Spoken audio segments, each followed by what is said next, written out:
Accommodate చేయడం మీరు పెట్టారు సరే. ఏరియా ఏదైనప్పటికీ మా పవన్ కళ్యాణ్ గారి మీద టార్గెట్ చేస్తూ ఈ రకమైన ఫోన్ కాల్ చేయటం కన్నా వాళ్ళకి నేను ఒకటే చెప్పదలుచుకున్నాను సార్. మేము అంటే ఇంతకుముందు మేము ఒక పెద్ద నాయకుడిని కోల్పోయాం, రంగా గారి లాంటి పెద్ద నాయకుడిని మేము కోల్పోయాం. మళ్ళీ ఇంకోసారి అటువంటి పరిస్థితి రానియకుండా చూసుకోవడానికి మేము అది హైవే మీద ఉన్నా సరే ఆఫీస్, జనసేన ఆఫీసు, మేము మొత్తం అక్కడే కాపలా కాయటానికి రెడీగా ఉన్నాం. మీకు ఎంతవరకు దమ్ముంటే మా దగ్గరికి వచ్చి మమ్మల్ని దాటి మీరు వెళ్ళండి అనేసి మేము చెప్పదలుచుకున్నాం. అది కావాలని చేయించిన కాలా లేకపోతే వాళ్ళు ఐడెంటిఫికేషన్ చేసుకునే కాలా అనేది పోలీసులు విచారణలో చెల్లుబాటు అవుతుంది. ఇదే వ్యక్తి పూర్వం అనిత గారు, హోమ్ మినిస్టర్ గారు అనిత గారికి కూడా చేసిన విషయం మనం మర్చిపోవద్దు సార్. అంటే ఇదేదో ఆర్గనైజ్డ్ గా చేయించారని మనం. రేషన్ మాఫియా ఉందంటారా? అరుణ్ గారు ప్రశ్న లేవనెత్తారు. రేషన్ మాఫియా ఉందా దీని వెనకాల? ఎందుకంటే తేనె తుట్టని కదిలించారు డిప్యూటీ సీఎం పవన్ కళ్యాణ్. ఏది పాలక కూటమిలో 134 స్థానాలున్న తెలుగుదేశం చేయలేని సాహసాన్ని పవన్ కళ్యాణ్ చేశారు. రేషన్ మాఫియా కాదు సార్. మీరు అంటే తొందరగా అంటే మొన్న మా ఫ్రెండ్స్ మేము ఏదో కొన్ని మాట్లాడుకున్నాం సార్.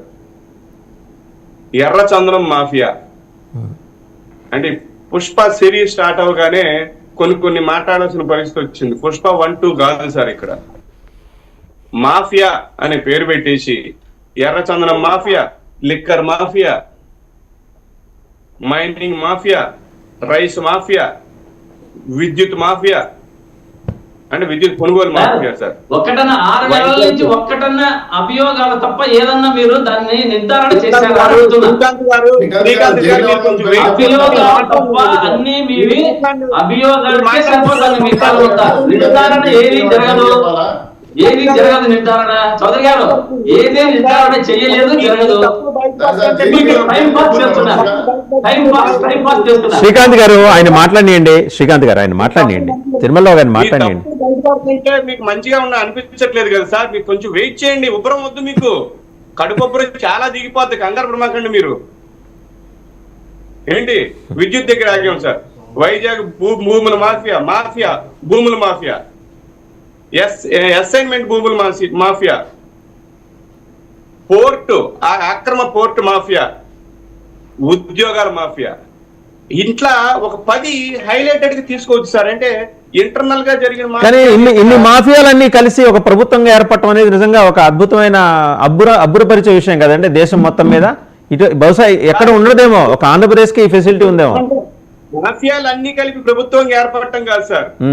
ప్రభుత్వం ఏర్పడిన తర్వాత మాఫియా కొత్త పుంతలు తొక్కింది. ఎక్కడ అవకాశం ఉంటే అక్కడ ఒక ఏదో 10 రూపాయలు 20 రూపాయలు తిన్నారు అంటే సహజం సార్. అది మనం దేన్ని ఆపలేము మనం దాన్ని. కానీ మొత్తం నేనే చేస్తాను అనే రేంజ్ లో ఓహో ఇక్కడ అవకాశం ఉందా మాఫియా ఎవరు మీరు అందాక అన్నారు విక్రాంత్ రెడ్డి గారు. విక్రాంత్ రెడ్డి గారికి ఇది ఇచ్చేసేయండి. ఆయన జీవో ఇంటర్నల్ వాళ్ళ కుటుంబ జీవో ఇచ్చేసారు. కుటుంబంలో వ్యక్తులకి ఉద్యోగాలు ఇవ్వటంలో సార్ రాత్రి ఏమన్నా మీరు సరిగ్గా నిద్రపోలేదేమో శ్రీకాంత్ గారు. ప్రీవియస్ గా వైసీపీ గవర్నమెంట్ లో ఉన్న ఉద్యోగాలు చూసుకోండి సార్ ఒకసారి. సింపుల్ విక్రాంత్ రెడ్డి గారి గురించి యనమల రామకృష్ణ గారు చంద్రబాబు నాయుడు గారికి ఏం రాశారో ఒకసారి వినండి సార్. అందరూ తలాపడి మాట్లాడితే బాగుండదు. ఏదో ఒక స్టాండ్ మీద ఉండండి. అదాని గారు సుబ్రహ్మణ్య స్వామి గారు ఏం మాట్లాడారు తెలుసా అదాని గురించి? సీనియర్ సుబ్రహ్మణ్య స్వామి గారు ఏం మాట్లాడారు? మంత్రి సత్య గారు ఏం మాట్లాడారు? సుబ్రహ్మణ్య స్వామి గారి బాటలోనే సత్య గారు కూడా నడుస్తున్నారు. మోడీ గారికి చాలా సన్నిహిత సంబంధాలు ఉన్నాయి. ప్రత్యేకంగా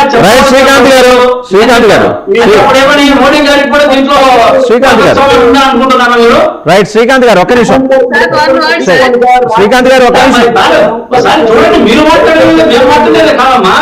మీ కూటమి సభ్యులు సుబ్రహ్మణ్య స్వామి గారు బీజేపీలో ఉన్నారు, సత్య గారు బీజేపీలో ఉన్నారు. అదాని గారి గురించి ఏం మాట్లాడారు ఒకసారి వారు మాటల్లో వినండి. ఏంటున్నా ప్రత్యేకంగా మేము వేరే చెప్పాల్సిన పనిలే. మనం మాట్లాడేది వేరు, మీరు మాట్లాడేది వేరు సార్. సబ్జెక్ట్ మార్చకండి. మీరు కాదు, మీరు ముగ్గురు ఒకటే కదా సార్, ఇంకెందుకు మాట్లాడతారు మీరు?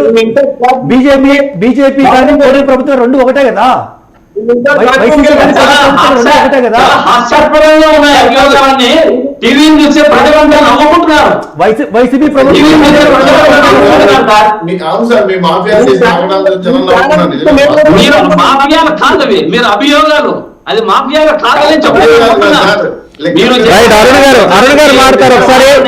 ఓకే ఓకే, శ్రీకాంత్ గారు ఒక్క నిమిషం. కూటమి ప్రభుత్వం చేతగాని శ్రీకాంత్ గారు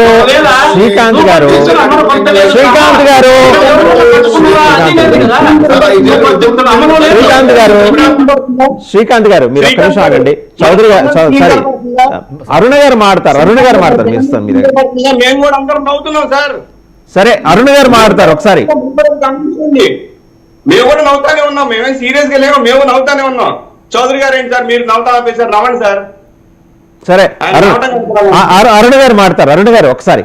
అరుణ్ గారు సార్, ఒక టీచర్ కి 10 మంది పిల్లల్ని అప్పచెప్తే నువ్వు సైన్స్ నేర్చుకో, సోషల్ నేర్చుకో, ఈ తెలుగు నేర్చుకో, ఇంగ్లీష్ నేర్చుకో అట్లా చెప్తారు. అలాగే ఒక రైతుకి 10 మంది పిల్లల్ని అప్పచెప్తే పొలం ఎలా దున్నాలి, పంట ఎలా వేయాలి, నారెలా వేయాలని అలా చెప్తాడు. ఒక దొంగకు 10 మంది పిల్లల్ని అప్పచెప్తే జేబు ఎలా కొట్టాలి, బ్లేడ్తో ఎలా కొట్టాలి, శారీ ఎలా కొట్టాలి, పర్సు ఎలా కొట్టాలని చెప్పేసి నేర్పిస్తాడు సార్. అట్లాగే జగన్మోహన్ రెడ్డి గారికి 10 మంది నాయకులను అప్పచెప్తే ఏ మాఫీ ఎలా చేయాలని చెప్పేసి అందరికీ నేర్పించాడు సార్. ఈ విషయం రాష్ట్ర వ్యాప్తంగా అందరికీ తెలుసు. ఈ రోజు అభియోగాలు అంటున్నారు, కానీ పట్టుబడుతున్నాడు మాఫియాలో ఉన్న వస్తువులన్నీ ఎక్కడి నుంచి వస్తున్నాయి సార్? ఎర్రచంద్ర మాఫియా అన్నాం, పట్టుబడింది. ఆల్రెడీ దాని మీద పెద్ద ఎత్తున చర్చ జరుగుతుంది అందరు రాష్ట్రాలకు కూడా. రేషన్ మాఫియా అన్నాం, పట్టుబడింది. ఆల్రెడీ సెంట్రల్ లెవెల్లో కదులుతోంది. ప్రతిదీ కూడా ఆధారాలతో సహా పట్టుకుంటుంటే అభియోగాలు అంటారేంటి సార్? మరి పట్టుబడ్డ వాళ్ళంతా సరుకంతా ఎక్కడి నుంచి వస్తుంది? ఇంకా ఈ వార్తలను ఎందుకు వేస్తున్నారు మరి? సార్ నిన్ననే కదా సార్ వైజాగ్ లో పట్టుకున్నారు. అది కూడా మీరు కాదంటే ఎట్లాగండి? నిన్ననే కదా 486 టన్నులు పట్టుకున్నారు. అది కూడా అప్పుడు చిరంజీవి గారి ఫ్యామిలీ, బన్నీ ఫ్యామిలీ బాగున్నప్పుడు రాలే. మీకు సరిపోకుంటే ఏదైనా మనం వేరే టాపిక్ లో మాట్లాడి సార్. ఇక్కడ సినిమా కలెక్షన్ అక్కర్లేదు, మా సినిమా కలెక్షన్ మీరు ప్రత్యర్థుల్లోకి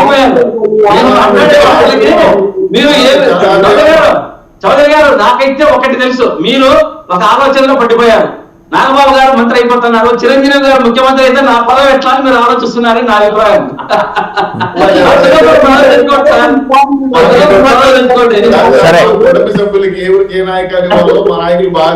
సరే సరే, ఒకసారి నాగార్జున గారు మాట్లాడతారు. నాగార్జున గారు, సార్ ఇంతమంది ఇన్ని మాఫియాలకి ఆయన పదవులు ఇచ్చి షర్మిల గారికి ఎందుకు లేదండి? అదే సార్ మేము కూడా అడుగుతున్నాం. ఇప్పుడు